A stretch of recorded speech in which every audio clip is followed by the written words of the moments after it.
আসসালামু আলাইকুম এভরিওয়ান, পদ্মার আড়ালে সবাইকে স্বাগতম। দেশ ও দেশের বাইরে যে যেখান থেকে আমার ভিডিও দেখছেন, আশা করি সবাই ভালো আছেন।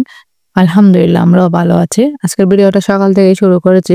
সকালে নাস্তা শেষ করে বাচ্চাদেরকে স্কুলে দিয়ে এসেছি। এসে পর্দাগুলা জানলা থেকে বের করে নিয়েছিলাম দুবার জন্য, যেহেতু শীত এসে গেছে। শীতের আগে একটু পর্দা সবগুলো ধুয়ে পরিষ্কার করে রেখে দিচ্ছি। এগুলা ওয়াশিং মেশিনে দিব না, হাতে ধুবো পাউডার দিয়ে ভালো করে, না হলে যে লেচগুলা ছিঁড়ে যেতে পারে। তো আমি পর্দাগুলা ভিজিয়ে দিচ্ছি পাউডার দিয়ে আধা ঘন্টার জন্য।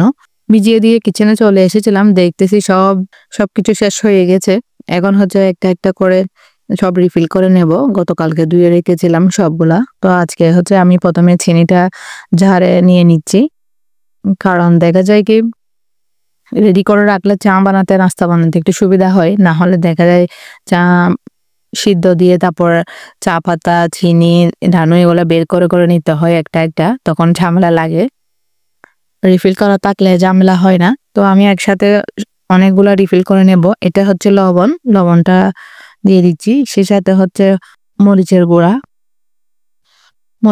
শেষ হয়ে গেছে, এগুলো রিফিল করে নেব। মরিচের গুঁড়াগুলো আমি আগে ছালে নিয়েছিলাম, যেরকম ময়লা তাকে এগুলো ফেলে দিয়ে তারপর এখন রিফিল করে নিচ্ছি। সবসময় মরিচের গুঁড়া আমি বাজার থেকে আনলেও বা নিজে মেশিনের মধ্যে মিহি করে নিলে এগুলো সবসময় আগে ছেলে নিই, কারণ দেখা যায় অনেকগুলো ময়লা থাকে ওখানে, তারপরে রিফিল করে নিই। আসলে শীতের সময় না দিনটা অনেক ছোট হয়ে গেছে, তার কারণে সন্ধ্যার পরে বা কাজ করলে দেখা যায় লং টাইম অনেক সময় পাওয়া যায়, আর কাজগুলো সুন্দর গোছানো থাকে। এখানে অয়েল জারে অয়েল নিয়ে এসে চেষ্টা করি সন্ধ্যার টাইমে সবকিছু গুছিয়ে রাখতে, যেন সকালবেলা একটু লেট হলেও যেন ঝামেলা রান্নার দেরি না হয়। জারে তেল নিয়ে নিয়েছি। এখন মুসুরের ডালগুলাও জারে নিয়ে নিচ্ছি সবগুলা। বাজার থেকে আনার পর এগুলো এভাবে রয়ে গিয়েছিল। তো হলুদের গুঁড়াগুলা নিয়ে নেব। সব জারগুলাতে নেওয়া হয়েছে, এখন আমি জায়গায় রেখে দেবো সবগুলা একে একে।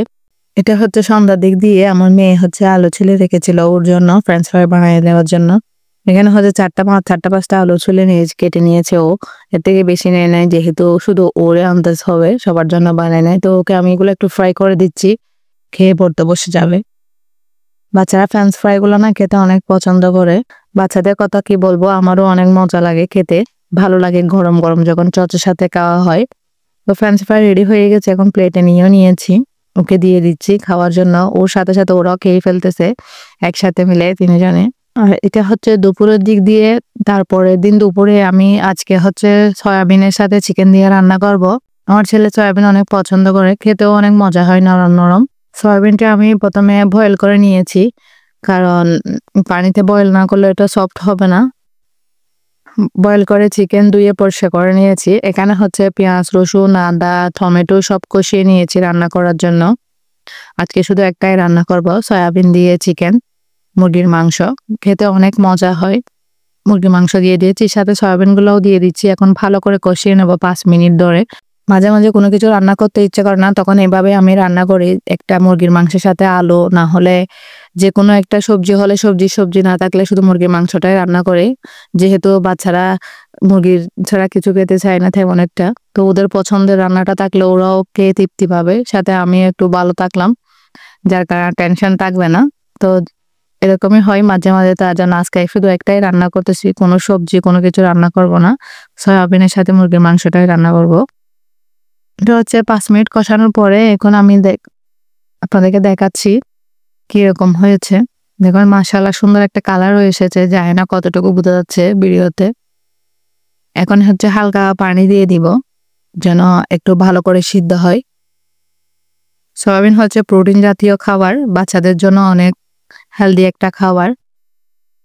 এখন পানি দিয়ে দিয়েছি, দিয়ে সুন্দর করে নেড়ে ছেড়ে এখন প্রায় 10-15 মিনিটের জন্য ছোট করে দিয়ে রাখবো চুলা, ভিতরে হয়ে যাবে। তো আজকের ভিডিওটা এইটুকুই। যদি ভালো লাগে একটা লাইক এবং সাবস্ক্রাইব করবেন, বেল বাটন অন করে রাখবেন পরবর্তী ভিডিও দেওয়ার সাথে সাথে যেন নোটিফিকেশন পৌঁছে যায়। ভালো থাকবেন, সুস্থ থাকবেন, আল্লাহ হাফেজ।